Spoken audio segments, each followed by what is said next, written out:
deranged instances of violence by some who say they are part of the Kanwar Yatra.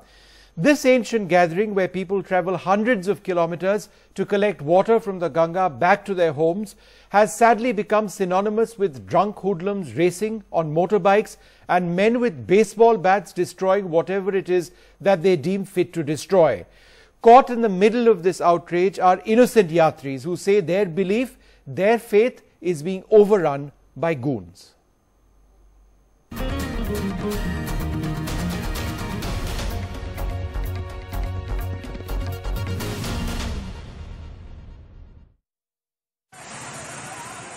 The latest images of the Kanwar Yatra horror, a car attacked in Muzaffarnagar in UP by men claiming to be Shiva pilgrims participating in the annual march to the Ganga. Across large parts of North India, there is outrage after videos such as these emerged. Here a police jeep is attacked, policemen beaten by Kanwarias who have gone berserk.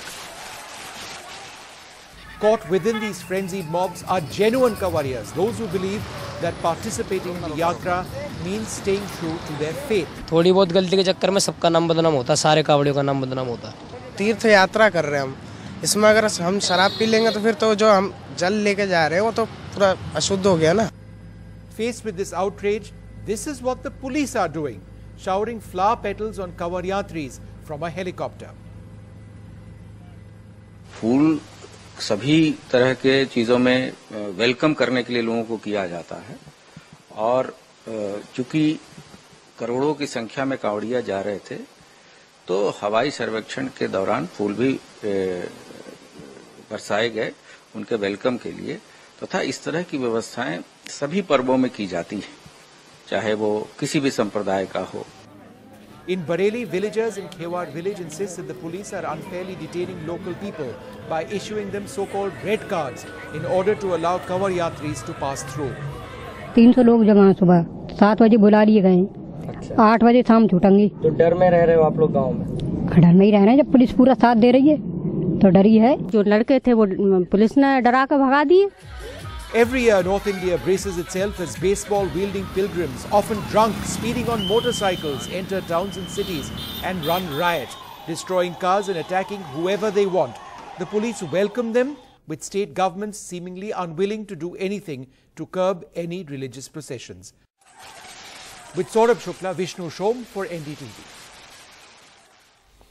So, two very distinct sides of this entire issue. On the one hand is a yatra which has existed from time immemorial, so important to millions of citizens in our country, and yet these increasing instances of violence, every single year cities in North India brace themselves for this period when there is violence. It's unsafe to be out on the main roads for so many people. Joining us to look at this, the senior advocate of the Supreme Court, Chandar Lal. Thanks very much for being with us. Ajay Gautam, founder of HumHindu.com. Ginni Mahajan is a radio jockey with Radio City, and Vikram Singh, the former Director General of Police of Uttar Pradesh, with us as well. Mr. Lal, how has this entire Kanwar Yatra at one level become a show of hoodlums and goons running amok in cities in North India? Well, it started off as a very nice religious function from what I remember it in the days when being an outdoor person, I know that it's a heavy task to walk those distances. It's now become it's completely changed.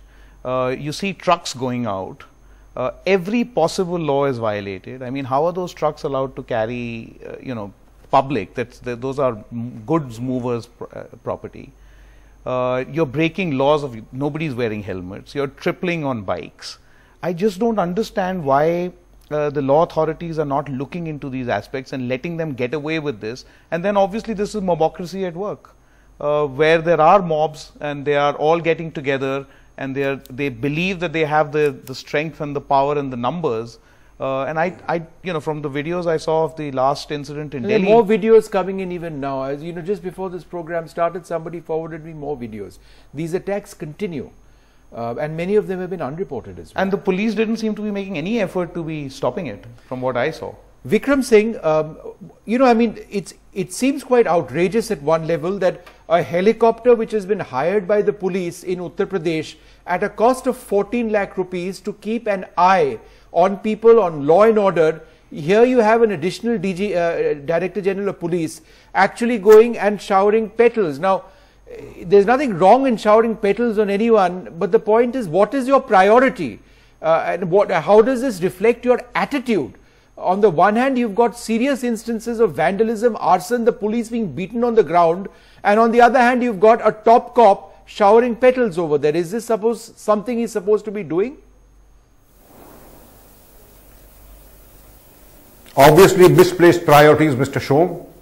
The police, and especially the ADG, I would expect, would not do anything that is unsoldierly. And if you really have to shower petals, every police lines has a temple, and the temple has a pujari paid by the government and the police department. He could have been commissioned to shower petals if it was required. But this tokenism is best avoided. You're supposed to enforce law and order, and once you enforce law and order, absolute law and order as it should be, I think you will have done your duty and showered tons and tons of rose petals if that was required. But I really say that yes, a policing of a next level is indeed required, because now it is getting to be out of hand. This kind of vandalism, carrying of baseball bats, I would like to all question, how many of us have really seen baseball bats? Baseball is not an Indian game. And to keep a baseball bat, it is akin to a truncheon which the British police carried at one point of time. It is a weapon of offence, and nobody should be keeping and carrying baseball bats, and much less carrying it when you are on a pilgrimage. Similarly, other weapons of offence, other things that can be used as weapons should never be carried. And I feel that the police should have a greater presence in terms of plainclothesmen, watchtowers, security proceedings. As you said in case of Bareilly, I don't know what a red corner notice would mean in case of Bareilly, but really very serious about Bareilly, you should have taken security proceedings under 106, 107 of the CRPC, 151 CRPC if preventive arrests were required, but nothing like this seems to have happened. I would like them to take a relook at the rule book, the law books, and get the policing at a different level.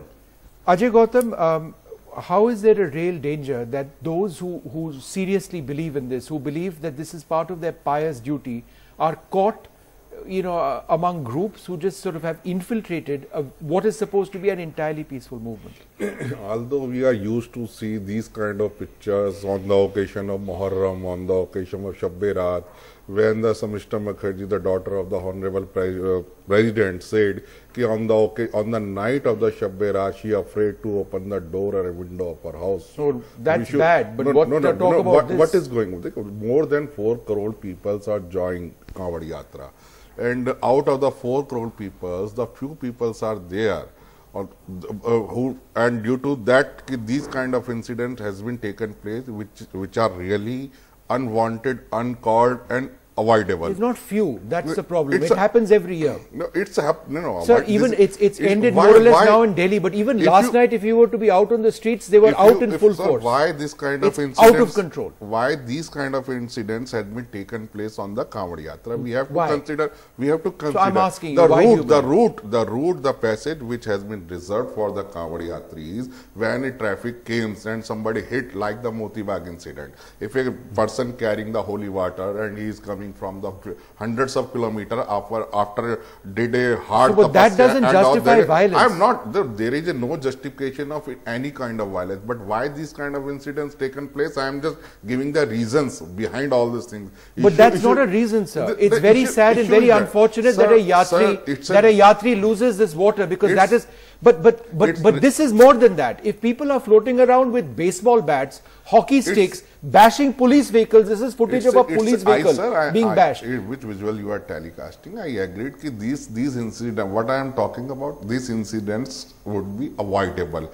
But the law and order and the administration failed to discharge their duty with regard to manage the route of the which reserved for the Kanwar Yatris. Because whenever the Urs taken place, there is a specific route and the traffic on that particular route is totally restricted and prohibited. But that's impossible to do in cities. No, but what can you do? We don't have space to move. But there is a 4 crore people. It's a tradition. It's a culture. It's a part of the religion. Is there no which is way running for hundreds of in years. which people can move peacefully on our roads? As it is, schools are shut in Ghaziabad, for example, for 5 days. Colleges are shut as well, but we still see instances like this. What I am saying, sir, why this incident has been taken place? Because the traffic and the Kanwar Yatra has been mixed at somewhere, and due to the hatred, due to the accidents has been taken place. The Kanwar Yatra. I want to go across to Gini Mahajan, and I'll come back to you in just a moment. Ms. Mahajan, how do you see this as a real threat to your way of life in the National Capital Region? So I host a radio show, and today the whole day all that people spoke about was how terrified they were. After yesterday's video of what happened in Moti Bagh, people are scared to say anything to Kanwars. I had people who were on the Gurgaon route who were calling in and saying that there are hockey sticks and baseball bats being used on cars to say that let the trucks go ahead. The trucks, if you've seen in Delhi, and I can only speak of Delhi, have blaring music. It is extreme aggressive behavior. In the nights, there are people, sir, there are designated routes that the police has marked. There are also side roads that have been marked for the Kanwarias, but they're not walking there. They are walking in the middle of the road, and you cannot even honk at any one of them when you want to overtake them. They are very, very aggressive. And this, I don't understand if this is religion or this is mobocracy. Because I agree, there must be some people who are doing it silently, who believe in it. But they're all going to get a bad name, because after these incidents, you're just going to see fear amongst the normal public for Kanwars. And I don't think that is anything that any religion permits. Fear. Absolutely. Mr. Lal, you know, I mean, one of the biggest problems is police patronage in this entire issue. There was a police officer, a station house officer from Ghaziabad, who was actually tweeting on his own page, you know, pictures of him garlanding the Kanwarias. It's almost as if the police force is helpless given the numbers. Is this what it is? Keep them happy so that there is peace, because we as a police force, in whichever state we are, cannot deal with these numbers. I think we're confusing 2 or 3 different issues. Flowering, you know, throwing flower petals on while you're on a chopper, I don't see a problem with that, so long as he's sitting on a chopper, and if he's not doing anything more than, so he might as well do something productive of showering petals. That's one aspect of it. The other aspect is, there will be, as my friend here says, Ashok says, that look, somebody, water drops and you sort of become violent at the spur of the moment. That's not the issue. I don't think there is any administration. How about setting up on footpaths where people are supposed to be walking? You've set up pandals. You've got loud music blaring at those pandals all night, all day, all night. Where is the administration there? Those are not spur of the moment decisions. Why are these trucks allowed with one person running in front of a truck, and then 20 bikes who come and cover up everything? And you know, the incidents that you're reporting is what are extreme incidents. Each one of us experiences on a day-to-day basis not just violence but complete nuisance. So where is the administration?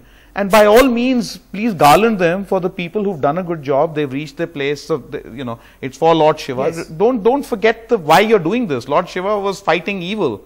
He was god of destruction, but to fight evil. Yes. But you're being evil yourself. So it's not just 1 or 2 isolated incidents. I don't understand why the administration is not looking at these issues and making this into a peaceful, a nice religious function. Vikram Singh, sir, do you believe this has as much to do with poor policing as it has to do with political parties and the governments of the day, which look the other way because they have, they've got their vote bases. They don't want to alienate anybody. They don't want to create a law and order issue because it doesn't suit them politically. There are multiple dimensions to this problem, Mr. Shom. You very rightly said, poor policing and administration, number 1, and political patronage. You have large number of crowds, larger crowds in Kumbh Melas, but you never find aggressive behavior. To the contrary, in the Kanwar Melas and the Kanwar processions, you have cantankerous people, you have belligerence, you have extreme aggression. Why is it that in Kumbh you do not have them, and in the Kanwarias you do have them? the common denominator is poor policing in case of Kanwadiyas and political patronage. Kumbh Mela is an assembly of pilgrims from many states. So it is not politically prudent, in fact, to invest on them also. It is better to invest on the Kanwadiyas because they are captive audience of a political outfit in power. And therefore, they make easy meat for any political outfit to be catered, to be wooed and to be ensnared.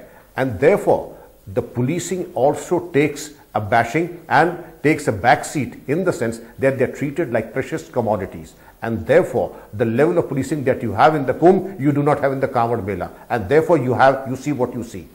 Mr. Singh, let me ask you this. When you were Director General Police and this particular yatra was taken out, how did you deal with it? What were your instructions to your police force? Because the numbers would have been the same, if anything larger. I have been DIG Meerut and I saw 3 Kanwar Yatras then. Then I was IG for 2 years. I have the distinction of getting these yatras done on 8 consecutive years. 3 as DIG, 2 as IG, 1 as AD and 2 as DGP. And let me tell you that it has to be something like planning a battle. And you have to have a backup plan, then you have to have a contingency plan, then you have to have reserves, backup support, plainclothesmen. It was nothing short of planning something like planning for war. And you left nothing to chance, and leaves were cancelled, and we were on our toes. And the senior most officers were used to camp there, and the secret of success was you had large number of plainclothes men and women mingling with the Kanwadiyas, because even then you had large number of criminal and lumpen elements mixing into the crowd, because even then it was an extended picnic, even today it is an extended picnic. Mr. Gautam, this being the case, what really is the way forward? You've got administrations not willing to do anything, the police clearly under instructions not to do anything as well, and instances like this will keep continuing. Sir, I am cited 2 things, one from the Shiv Puran, another from the judgment of the Honorable Supreme Court. One thing is that Namaha Shambhavaya cha Mayo Bhavaya cha Namaha Shankaraya cha Mayashkaraya cha Namaha Shivaya cha Shivataraya cha. That means ki any devotee should be behave in the modern manner which has directed in our sages, in our classical text. And what the Supreme Court said in the matter of the state of Arunachal Pradesh versus Chakma Adivashi, yes, to protect the life and the liberty, state is bound to protect the life and the liberty so of the citizen as well as non-citizen in the territory of the Union of India, sir. Now, what I am asking again and again, what the traffic is doing on the way which has reserved for the Kanwar Yatras. My only simple question but I think Guinea's made that point, and it is a fact. I should have raised it earlier on myself. There are routes. Routes are not followed. The routes has not been followed. Then who is the responsible? Who can manage this mob? Who can manage this yatra? The administration I think only. You use the right words, a mob. No, I am saying mob. I am saying who can manage these Kanwar Yatra? This okay. Is the duty of the administration only. And unfortunately, what I am saying, unfortunately, now this has become a fashion until and unless you target and you abuse the religious practice as well as the Hindu community. No, it's not. No one is abusing any religion. Sir, now issues that I am asking. It's not about religion. You began your entire argument by saying it happened during a certain Islamic this thing. Yes, it's all wrong. It's all terrible. It's all terrible if your life and my life is affected by this. Agreed, sir. It's terrible. It's disgraceful. Agreed. But it's not one religion versus the other. Now the state has come forward and take the what is the remedial process to avoid all this incident which can be avoidable. That unfortunately is something we may not live to see, because nobody wants to do anything, and that unfortunately is very unfortunate. Giri, I'm sorry, I'm completely out of time over here. I couldn't get a last word in from you, but we're going to take a short break, and we're going to try and track this theme in the future, not just specific to this yatra, but other yatras and processions as well. Why do these degenerate into situations like this when people get hurt, people potentially lose their lives, there's vandalism, there is arson, and nobody seems willing to do anything at all. We'll take a short break. I'll be back on Monday at 10 p.m. Till then, goodbye.